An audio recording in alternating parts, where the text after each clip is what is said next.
علامہ اقبال نے فرماتے ہیں ہر وہ راہ جس کو شرع شریعت رد کر دے وہ راہ کفر ہے، وہ راہ شیطانی ہے، وہ راہ نفسانی ہے، اور دنیا دور رہزن کا ہے۔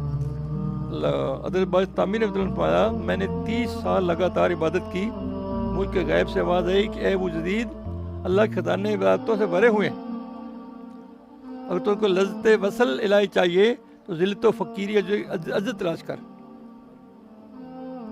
اللہ کے خزانے عبادتوں سے بھرے ہوئے ہیں، اگر تجھ کو لذت وصل الہی چاہیے تو ذلت و فقیری و عجز تلاش کر۔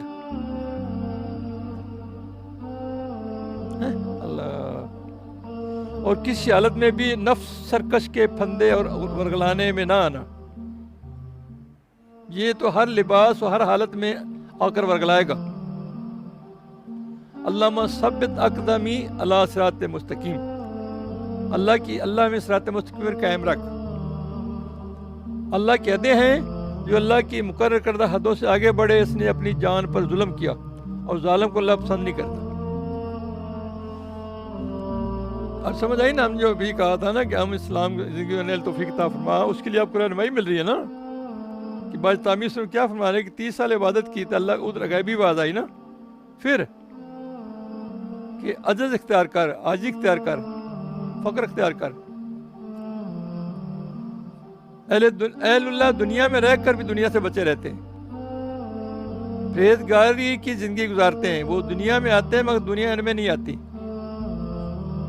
بخلاف اہل باطل و طالب نفس و ہوا کے دنیا میں آ جاتی ہے، وہ ہلاک ہو جاتے ہیں۔